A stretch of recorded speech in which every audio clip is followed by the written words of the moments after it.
Sumugod sa Diyos, wika niya. Sumasa iyo ang Panginoon. Nagulumihanan si Maria sa gayong pangungusap at inisip niyang mabuti kung ano ang kahulugan niyon. Kaya't sinabi sa kanya ng anghel, "Huwag kang matakot, Maria, sapagkat kinalulugdan ka ng Diyos. Makinig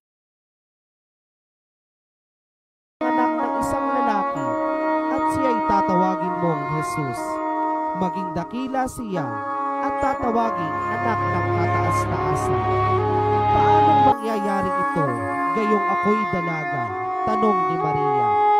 Sumagot ang anghel, "Bababa sa iyo ang Espiritu Santo at nililiman ka ng kapangyarihan ng kataas-taasan, kaya't banal ang ipanganganak mo at tatawagin anak ng Diyos." Sumagot si Maria, "Ako'y alipin ng Panginoon. Mangyari sa akin ang iyong sinabi." At nilisan siya ng anghel.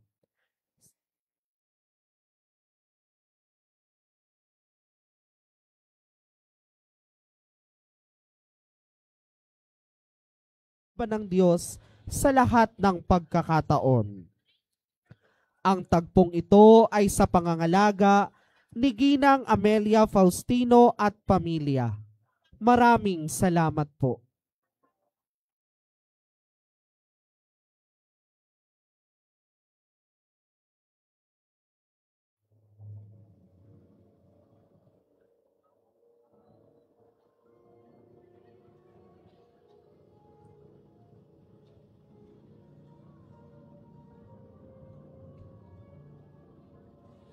Karo bilang 2.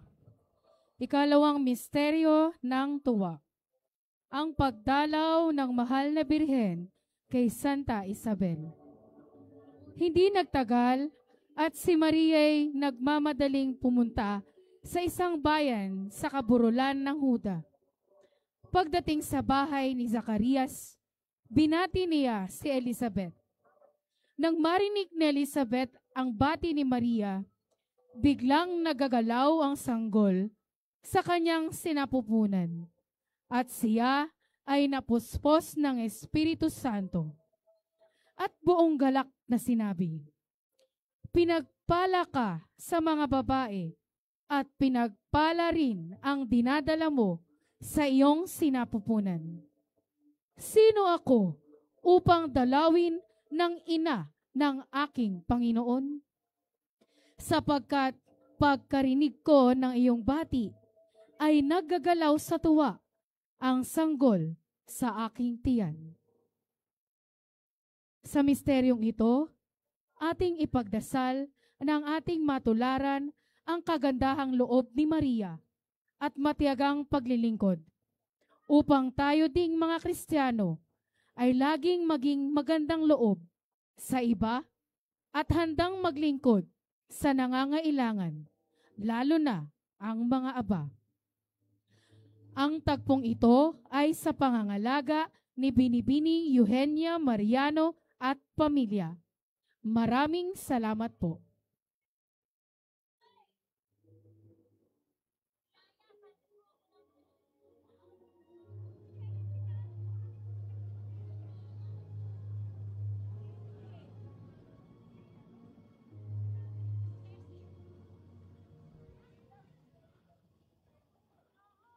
Karo bilang 3. Ikatlong misteryo ng tuwa. Ang panganganak kay Jesus sa Belen. At kanyang ipinanganak ang panganay niyang anak na lalaki, at ito'y binalot ng mga lampin, at inihiga sa isang pasabsaban, sapagkat wala ng lugar para sa kanila sa tuluyan. Sa misteryong ito, ipinalangin natin na tayo'y maging bukas na tumanggap sa mga taong lumalapit sa atin upang humingi ng tulong, gayon din na maging simple at payak sa ating pamumuhay bilang mga Kristiyano sa panahong itong puno ng mga bagay na mabilis na lumilipas at hindi nagtatagal. Ang tagpong ito ay sa pangangalaga ng pamilya Esteban. Maraming salamat po. Karo bilang 4. Ikaapat na misteryo ng tuwa, ang paghahandog kay Jesus sa templo. Sa patnubay ng Espiritu, si Simon ay pumasok sa templo at nang dalhin doon ni Jose at Maria ang sanggol na si Jesus upang tuparin ang ayon sa itinakda ng kautusan. Kinarga ni Simon ang sanggol, pagkatapos nagpuri siya sa Diyos. Sa misteryong ito, ating ipagdasal na tayo ay maging bukas palad sa pagtupad ng ating mga ipinangako sa ating kapwa at sa Diyos. Gayon din na ang lahat ng ating mga gawain at mga pagsisikap sa buhay ay ating maihandog sa Diyos na lumikha ng lahat. Ang tagpong ito ay sa pangangalaga ni Ginang Maxima Marquez at pamilya. Maraming salamat po.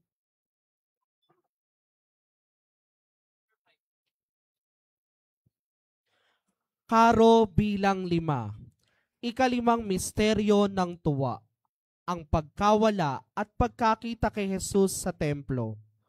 Namanghari ng kanyang mga magulang nang siya'y makita. Sinabi ng kanyang ina, "Anak, bakit mo naman ginawa ito sa amin? Lubha ang aming pag-aalala ng iyong ama sa paghahanap sa iyo." Sumagot si Jesus, "Bakit po ninyo ako hinahanap? Hindi po ba alam ninyo na ako'y dapat mamalagi sa bahay ng aking ama?" Ngunit hindi nila naunawaan ang pananalitang ito. Siya'y sumama sa kanila pauwi sa Nazaret, at siya'y naging masunurin sa kanila. Ang lahat ng bagay na ito ay iningatan ng kanyang ina sa kanyang puso. Sa misteryong ito, ating ipanalangin na tayo ay maging bukas sa pagtanggap sa kalooban ng Diyos, lalo't higit sa mga pagkakataong ito'y ating hindi maunawaan. Hingin natin ang biyaya ng liwanag ng kaisipan at ang lubos na pagtitiwala sa kapangyarihan ng Diyos na makapangyayari sa lahat. Ang tagpong ito ay sa pangangalaga ni Engineer at Ginang Ireneo Belianca at pamilya. Maraming salamat po.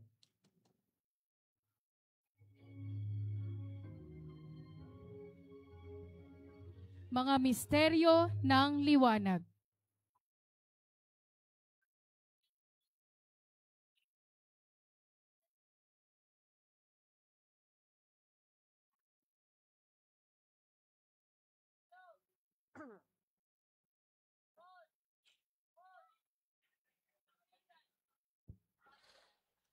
Karo bilang 6. Unang misteryo ng liwanag. Pagbibinyag kay Jesus sa Ilog Jordan. Matapos mabinyagan, umahon si Jesus mula sa tubig, at agad na nabuksan ng langit at nakita niya ang Espiritu ng Diyos na bumababang parang kalapati at pababa sa kanya.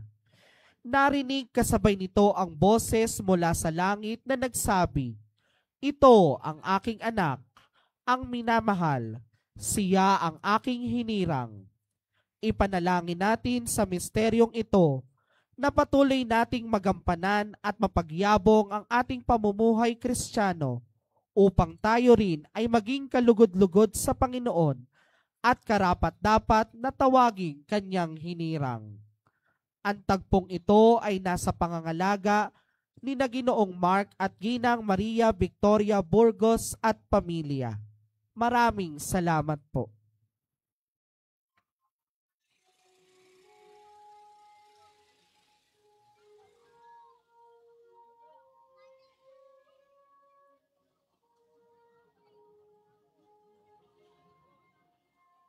Karo bilang 7.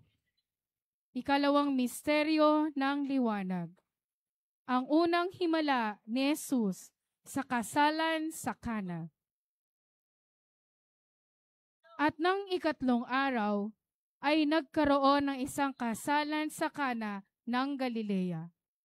At naroon ang ina ni Jesus.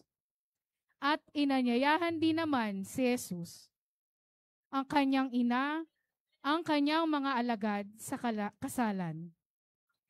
At nang magkulang ng alak, si Maria, ang ina ni Jesus, ay nagsabi sa kanya, "Wala silang alak." At sinabi sa kanya ni Jesus, "Babae, anong pakialam ko sa iyo? Ang aking oras ay hindi pa dumarating." Sinabi ng kanyang ina sa mga alila, "Gawin ninyo ang anuman sa inyo'y kanyang sabihin." Ipanalangin natin sa misteryong ito na kagaya ni Maria ay matuto tayong manalig at sumamo kay Jesus sa oras ng ating mga pangangailangan at magkaroon ng matibay na pananampalataya na anuman ang ating panalangin ay kanyang diringgin sa tulong din ng panalangin ng kanyang ina. Ang tagpong ito ay nasa pangangalaga ni Ginang Maura F. Rivera at pamilya. Maraming salamat po.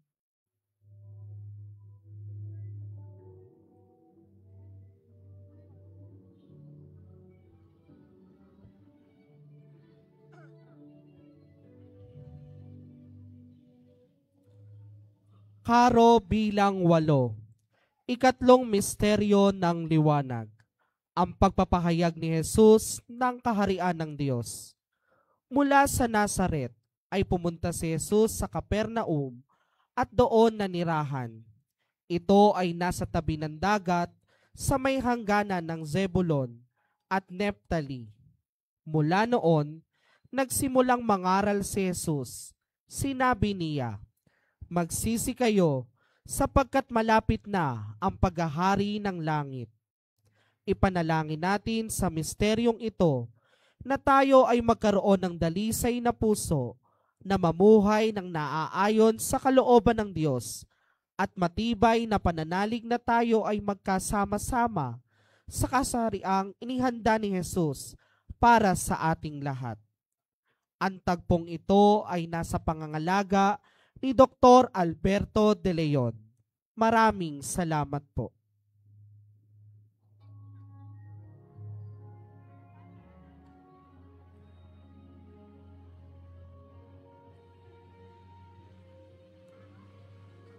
Karo bilang siyam. Ikaapat na misteryo ng liwanag. Ang pagbabagong anyo ni Jesus sa bundok ng Tabor. Nagbagong anyo si Jesus sa harap ni na Pedro, Juan at Santiago. Nagliwanag ang kanyang mukha na parang araw. Pumuti ang kanyang mga damit na gaya ng busilak ng liwanag.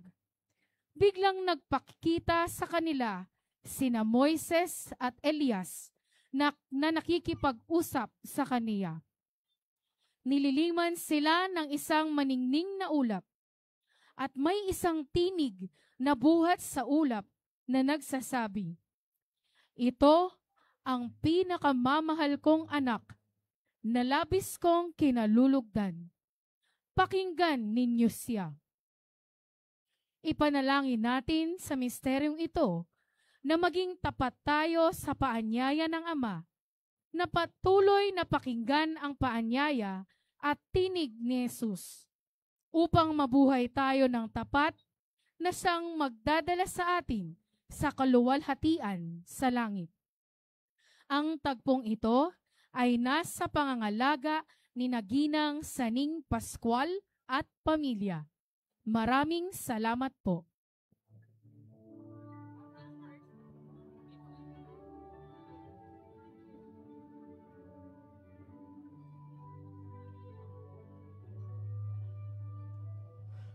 Karo bilang 10. Ikalimang misteryo ng liwanag. Ang pagtatatag ni Jesus ng banal na Eucharistia. Habang sila ay naghahapunan, kinuha ni Jesus ang tinapay. Pinagpala niya ito, pinagputol-putol at ibinigay sa kanyang mga alagad. Sinabi niya, "Kunin ninyo, kainin ninyo. Ito ang aking katawan." Matapos iyon, ay kinuha niya ang kalis at nang makapagpasalamat, ibinigay niya ito sa kanila.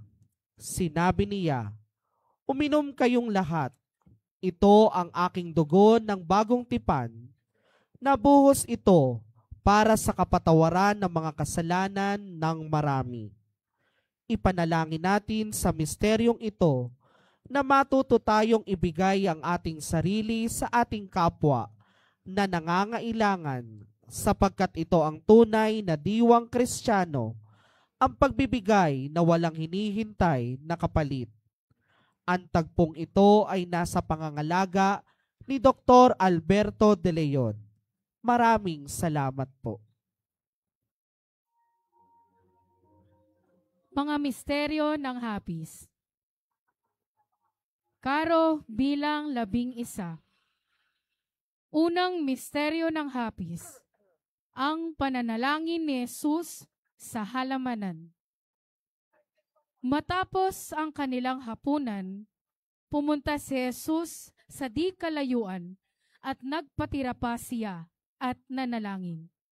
Sinabi niya, "Aking Ama, kung maaari, lumampas nawa sa akin ang sarong ito. Gayunman, hindi ang aking kalooban, kundi ang sa iyo." Ipanalangin natin sa misteryong ito na sa tuwing tayo ay humaharap sa matinding pagsubok ng buhay, panalangin at pagtitiwala ang ating maging kalasag, kasama ang pag-asang hindi tayo iiwan ni Jesus na kasama nating nananalangin sa Ama. Ang tagpong ito ay nasa pangangalaga ni na board member Nono at Ginang Nina Castro at pamilya. Maraming salamat po.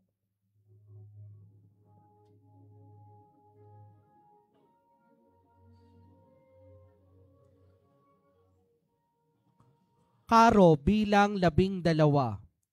Ikalawang misteryo ng hapis, ang paghampas kay Jesus na nagagapos sa haliging bato.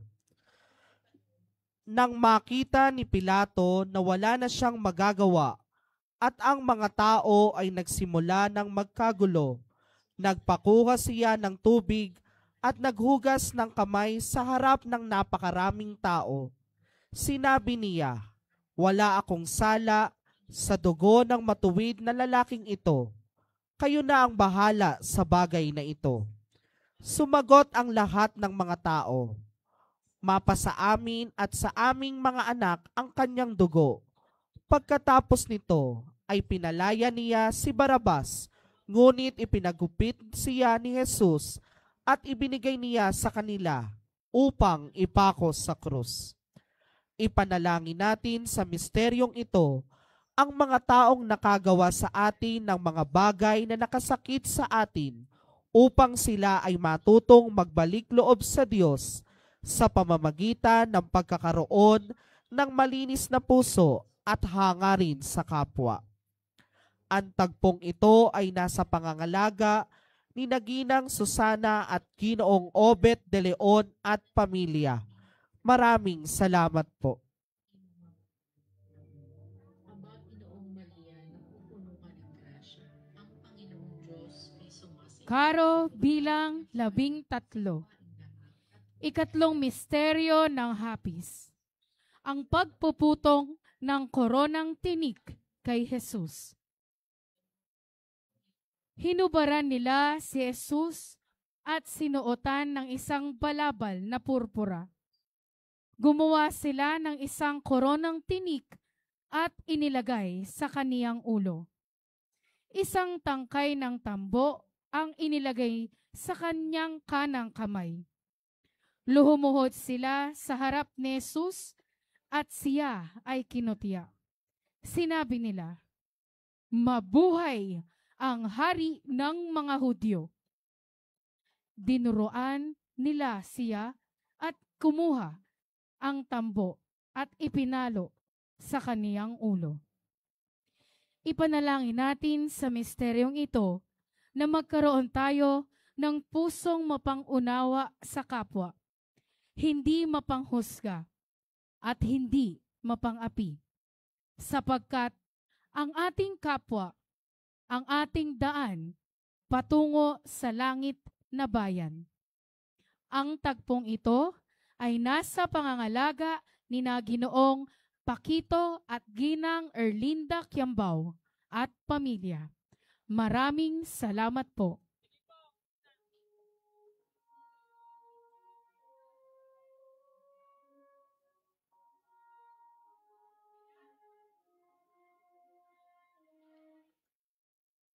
Karo bilang 14. Ikaapat na misteryo ng hapis. Ang pagpasa ng krus patungong Kalbaryo. Matapos ibigay sa mga tao, lumabas si Jesus na pasa ng kanyang krus. Patungo sila sa dakong tinatawag na Pook ng Bungo, Golgota sa wikang Hebreo, upang doon ay ipako sa krus. Ipanalangin natin na kagaya ni Jesus ay matuto tayong pasanin ang ating mga krus ng may pagtitiwala sa Diyos at patuloy na maalala na sa landas ng paghihirap, kasama at kaisa natin ang Diyos.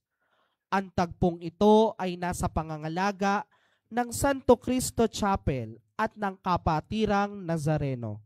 Maraming salamat po.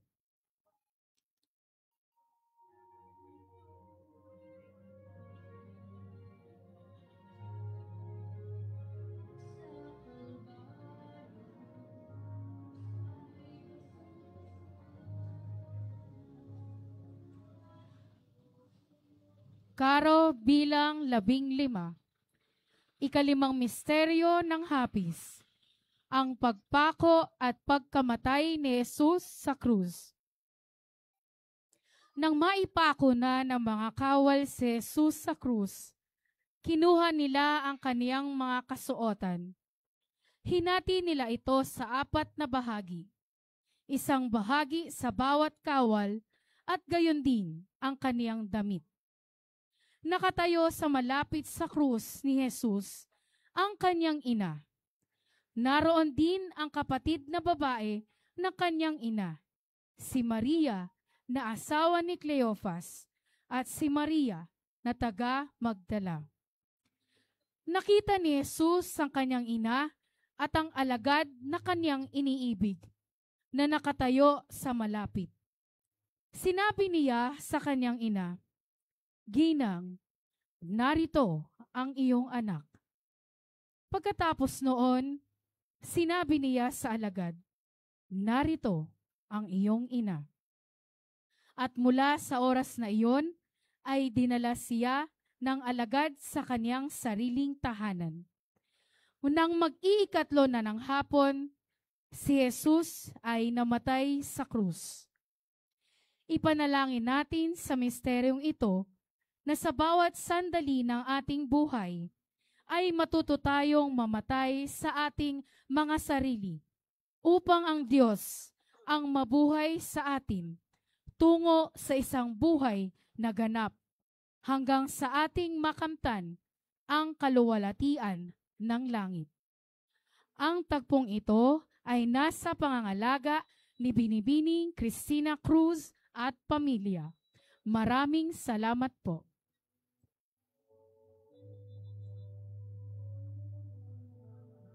Ang misteryo ng luwalhati. Karo bilang 16. Unang misteryo ng luwalhati, ang muling pagkabuhay ni Jesus. Natigilan sila at nagtaka kung ano ang nangyari. Biglang lumitaw sa tabi nila ang 2 lalaking nakakasilaw ang damit. Dahil sa matinding takot, sila'y nagpatira pa. Tinanong sila ng mga lalaki, "Bakit ninyo hinahanap ang buhay sa lugar ng mga patay? Wala siya rito, siya'y muling nabuhay. Alalahanin ninyo ang sinabi niya sa inyo noong nasa Galilea pa siya. Ang anak ng tao ay kailangang ipagkanulo sa mga makasalanan at ipako sa krus, at sa ikatlong araw ay muling mabubuhay. Sa misteryong ito, ating ipagdasal ang pagkakaroon ng matayog na pag-asa na hatid ng muling pagkabuhay ng ating Panginoong Hesukristo.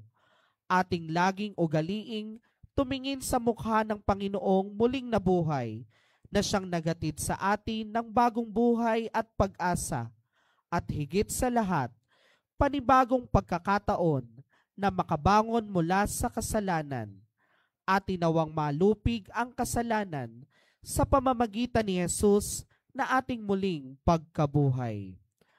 Ang tagpong ito ay sa pangangalaga ng pamilya ni Dr. Domingo Sanchez. Maraming salamat po.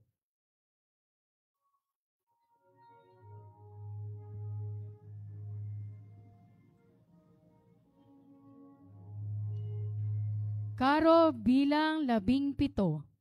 Ikalawang misteryo ng luwalhati. Ang pag-akyat sa langit ni Jesus. Pagkasabi nito, si Jesus ay iniakyat sa langit habang ang mga alagad ay nakatingin sa kanya at natakpan siya ng ulap. Sila'y nakatitig sa langit habang siya'y iniaakyat sa langit. Walang ano-ano'y, 2 lalaking nakaputi ang lumitaw sa tabi nila. Sabi nila, "Kayong mga taga-Galilea, bakit kayo nakatayo rito at nakatingin sa langit?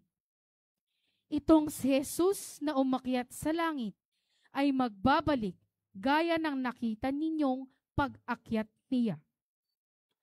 Sa misteryong ito, ating ipanalangin ang matinding pag-aasam na makamit ang langit, ang pangakong kaligtasan ni Jesus gaya ng sa nagtitikang magnanakaw.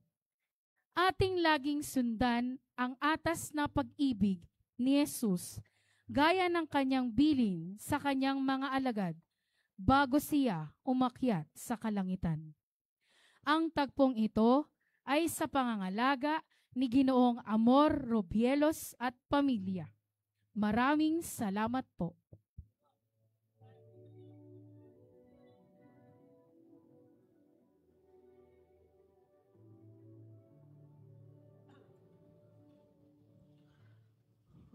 Karo bilang 18. Ikatlong misteryo ng luwalhati.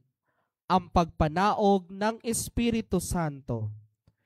Nagkakatipon silang lahat sa isang lugar nang sumapit ang araw ng Pentecostes. Walang ano-ano'y, may ingay na nagmula sa langit na tulad ng ugong ng malakas na hangin at napuno nito ang bahay na kinaroroonan nila. May nakita silang parang mga dilang apoy na dumapo sa bawat isa sa kanila at silang lahat ay napuspos ng Espiritu Santo at nagsimulang magsalita ng iba't ibang wika ayon sa pinagkaloob sa kanila ng Espiritu. Sa misteryong ito, ipagdasal natin araw-araw ang paggabay ng Espiritu Santo upang ang bawat gawain natin ay pagpalain at maging naayon sa kalooban ng Diyos. Lagi nating ugaliing tumawag sa Espiritu Santo, lalo na sa mga oras ng ating kaligalig, kalungkutan, pag-aalala, at pagdedesisyon sa buhay. Ang tagpong ito ay sa pangangalaga ni Ginang Lourdes Villarama at pamilya. Maraming salamat po.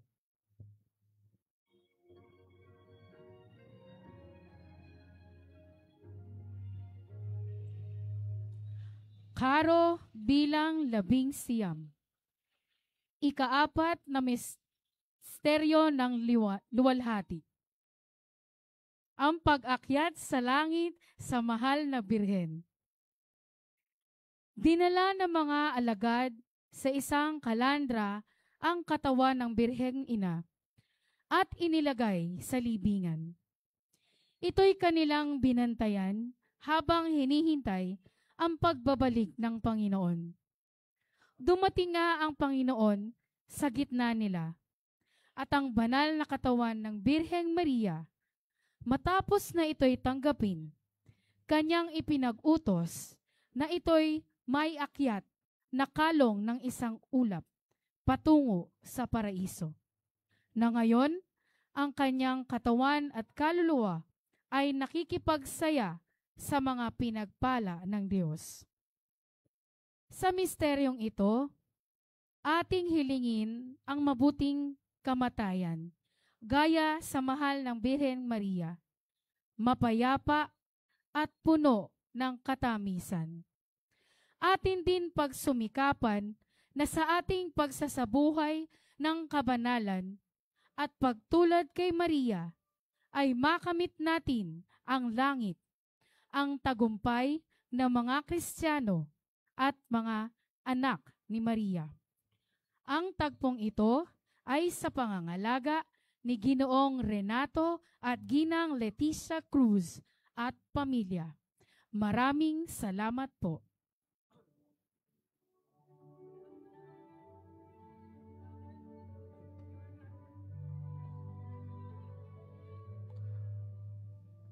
Karo bilang 20, ikalimang misteryo ng luwalhati, ang pagpuputong ng korona sa mahal na Birhen. Kasunod nito'y lumitaw sa langit ang isang kakaibang palatandaan, isang babaeng nadaramtam ng araw at nakatungtong sa buwan. Ang ulo niya'y may koronang binubuo ng 12 bituin. Sa misteryong ito, ating ipagpasalamat at purihin ang kadakilaan ng Diyos sa pamamagitan ng buhay na mahal na Birheng Maria. Ipanalangin natin na sa ating buhay sa mundong ito, huwag nawa nating kalimutan ang kabutihan ng Diyos at ang mga pagkakataong tayo'y kanyang itinaas mula sa pagkalugmok at kasalanan at kamatayan. Sa tagpong ito ay sa pangangalaga ni na Dr. Alberto de Leon at Ginoong Ernie de Leon Garcia. Maraming salamat po.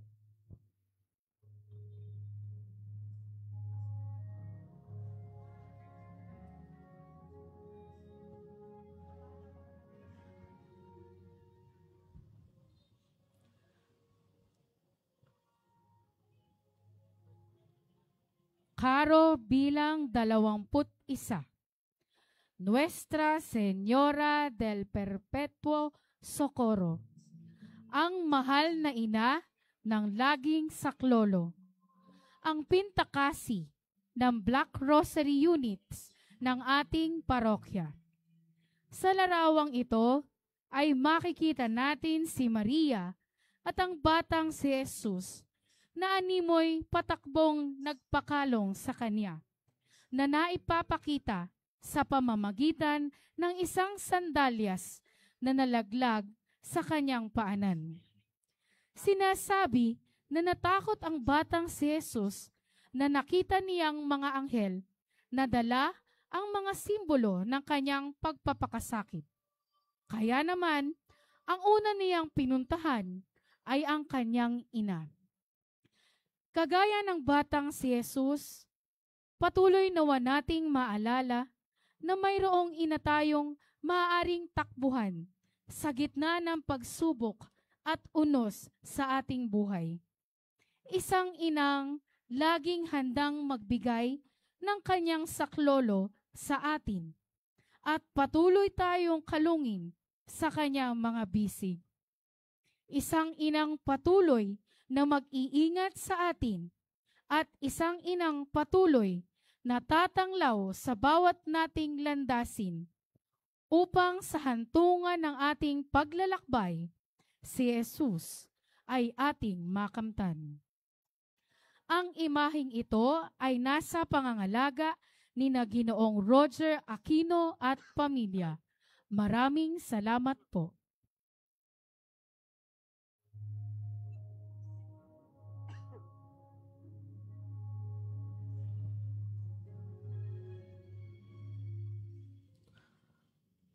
Karo bilang 22, Santa Catalina de Siena, Mula sa Siena, Italia, si Catalina ay ipinanganak noong 1347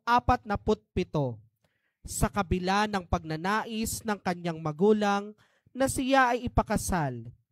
Ipinananatili niya ang kanyang pagkabirhen sapagkat para sa kanya, si Jesus lamang ang kanyang esposo. Siya ay pumasok sa Orden Tertiaria ni Santo Domingo. Pagkaraan ay naging madre o relihiyosa Dominika. Ang pagdedebosyon sa mahal na Birhen at banal na Eucharistia ang kanyang naging sanggalang sa oras ng tukso at pagsubok sa buhay. Naging kilala siya sa kanyang mga sulat at aklat. Tinawagan niya ng pansin ang mga papa, obispo at pari upang ipagtanggol ang tunay na aral ng Panginoon at pairalin sa Santa Iglesia ang mga simulain ng Kristyanismo na noon ay naligalig dahil sa mga gulo sa pamahalaan at sa Santa Iglesia. Si Catalina ng Siena ay namatay noong 1380, kinikilala siyang doktor ng Santa Iglesia. Ang tagpong ito ay nasa pangangalaga ng pamilya Hapitana. Maraming salamat po.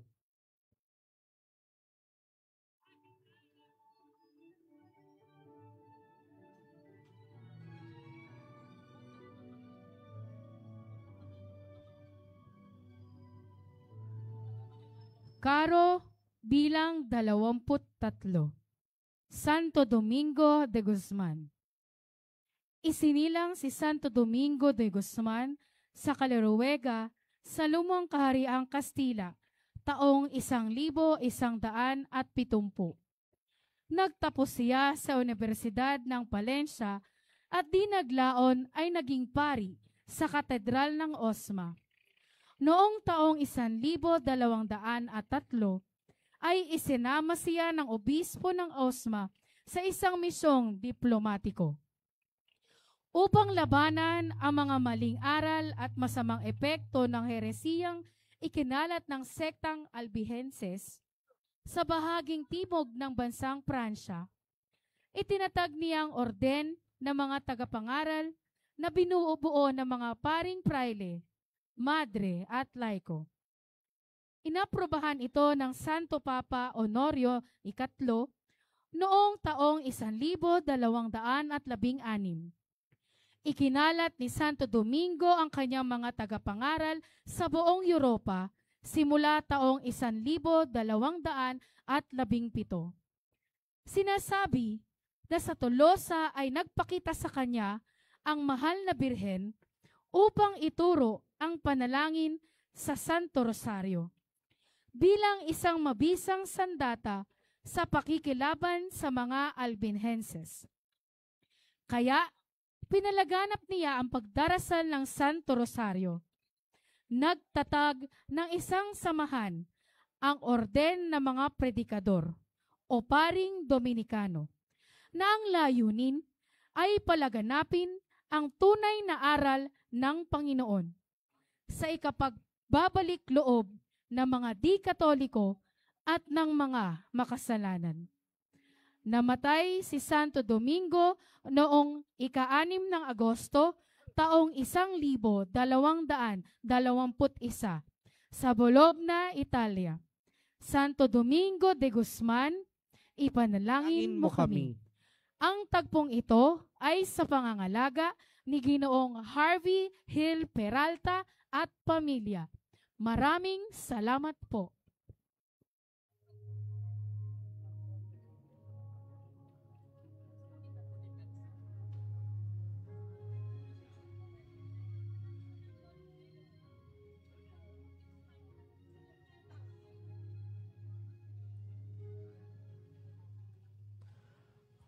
Caro bilang 24. San Jose, patron de la Iglesia Universal. Si San Jose ang naging ama ni Jesus sa lupa, isang mabuti at matuwid na tao mula sa lipi ni David. isang karpinterong namana ni Kristo mula kay San Jose. Itinuturing si San Jose bilang patron ng mga manggagawa, esposo de la Virgen at patron universal de Iglesia Katolika. Ating hilingin kay San Jose ang kanyang patuloy na pangangalaga sa atin at sa atin din matularan ang kalinisan ng kanyang puso, katahimikan at matibay na pananampalataya. San Jose, ipanalangin mo kami. Ang tagpong ito ay sa pangangalaga ng pamilya ng yumaong si Ginoong George Alan Tenco. Maraming salamat po.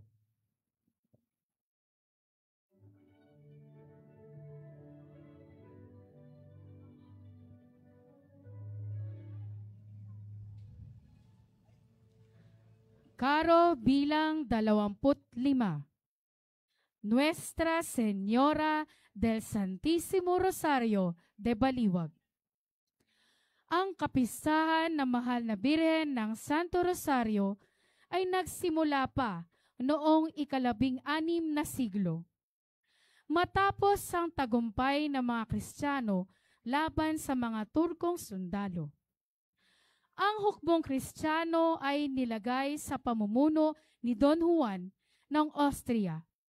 At bago sila pumunta sa digmaan, ang mga kawal ay nagsimba, nagkomunyon at nagpabendisyon kay Santo Papa Pio IX.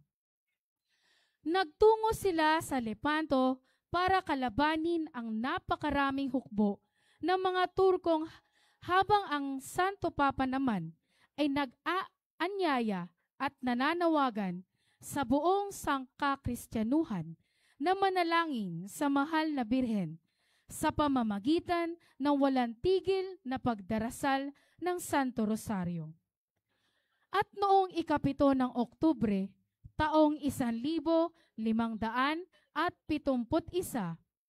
habang ang Santo Papa Pio ay nakikipagpulong sa kanyang mga kardinal, ay ibinalita niyang nagtagumpay ang hukbong Kristiyano sa Lepanto sa ilalim ng pag-aampon ng ina ng Santo Rosario. At dahil dito, ay itinatag ni Santo Papa Pio IX ang kapistahan ng Nuestra Señora de las Victorias o Our Lady of the Victories, na pagkaraan ng maraming panahon ay kinilala bilang Nuestra Señora del Santísimo Rosario o Our Lady of the Most Holy Rosary. Ang tagpong ito ay sa pangangalaga ng namayapang Ginoong Lito at si Ginang Ami Tenco at pamilya. Maraming salamat po.